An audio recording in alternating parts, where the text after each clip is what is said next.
शिवसेना पक्ष आणि चिन्हाच्या 7 दिवसांच्या सुनावणीत नवीन माहिती समोर आली आहे। यात कपिल सिब्बलांनी केलेल्या एका दाव्यानुसार उद्धव ठाकरे हे शिंदेंच्या शिवसेनेचेही प्रमुख असल्याचा युक्तिवाद करण्यात आला। सिब्बलांनी कागदपत्र सादर करत केलेला हा दावा खोडून काढण्याचं आव्हान आता शिंदेंसमोर निर्माण झालंय। पाहूयात।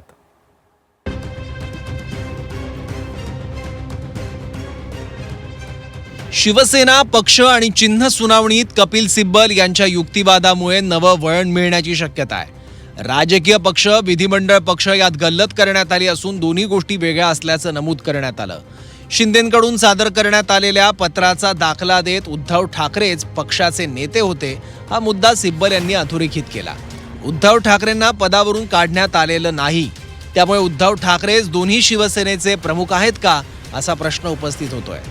याच संदर्भात झी24 तासचे मुख्य संपादक कमलेश सुतार यांनी विशेष चर्चा घडवून आणली। यावेळी कायदेतज्ञ असीम सरवदे यांनीही शिंदेंकडून दाखल कागदपत्रांचा दाखला देत ठाकरेंना पक्षातून काढलंय असं कुठेच नमूद नाही हे सांगितलं। तसंच उद्धव ठाकरेंना मानद पक्षप्रमुख असं पद देण्यात आलंय असाही दावा सरवदेंनी यावेळी केला। Executed by chairman of the Rashtriya Karyakarini also non as मुख्य नेता। आणि पुढचं पहा गमतीशीर आहे, the title of Shiv Sena pakshapramukh will remain with Shri Uddhav Thackeray till he desires but will be an honorary post असं म्हटलेलं आहे। मग आता याचा अर्थ काय झाला की शिवसेना जी मूळ आहे त्याचे शिवसेना पक्षप्रमुख उद्धव ठाकरे आहेत आणि एकनाथ शिंदेंच्या सुद्धा पक्षाचे ऑनररी शिवसेना पक्षप्रमुख हे उद्धव ठाकरेच आहेत।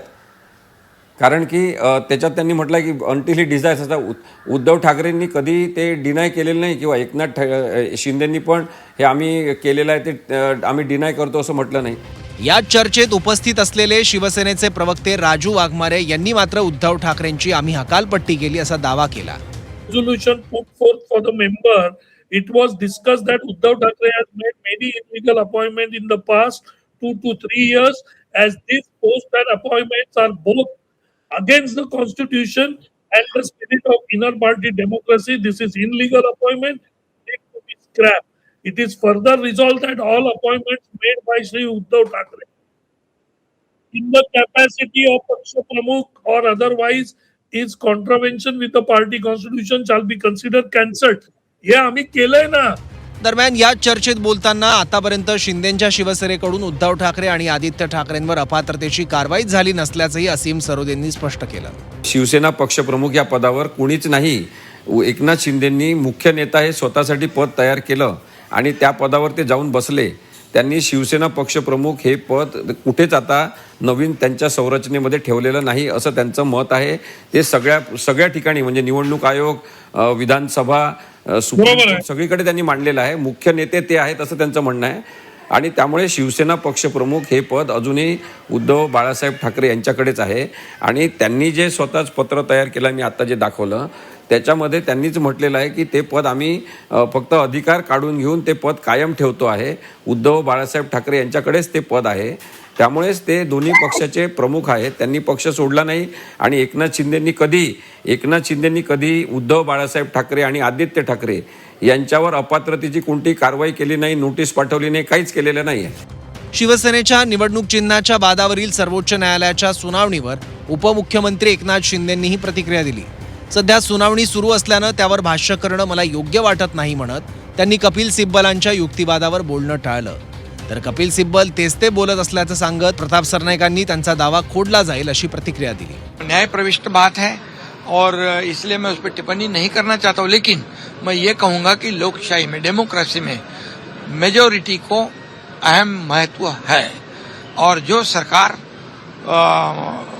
वहाँ जब 2022 में बनी उसे इस महाराष्ट्र की जनता ने भी स्वीकार कर लिया। महाराष्ट्र जनता ने आशीर्वाद भी दिया। गेल्या अनेक दिवसापासून मी बघतोय कपिल सिब्बल तेच ते म्हणजे गेल्या आठवड्या 8-10 दिवसामध्ये जे त्यांचं बोलणं चाललेलं आहे मला तरी म्हणजे कोर्ट बसलेले असताना ते 2 तास त्याच संदर्भात वारंवार चर्चा करतात। ठीक आहे, मला असं वाटतं आज कदाचित त्यांचं जे म्हणणं आहे ते मांडतील। आज शेवटचा दिवस कदाचित असेल। आम्हाला जेव्हा आमची संधी मिळेल आमचं म्हणणं मांडण्याची आमची भूमिका आम्ही त्यावेळेस आमचे वकील स्पष्ट करतील। शिवसेना पक्ष आणि चिन्हाच्या सुनावणीत बुधवारी कपिल सिब्बल यांचा युक्तिवाद संपलाय. पण सिब्बलांनी त्यांच्या युक्तिवादात मांडलेल्या मुद्द्यांमुळे शिंदेंच्या शिवसेनेवरचा दबाव वाढलाय. त्यामुळे आता शिंदेंचे वकील सिब्बलांचे हे दावे कसे खोडून काढतात याकडे दोन्ही शिवसेनेसह देशाचंही लक्ष लागलंय. ब्युरो रिपोर्ट, झी 24 तास.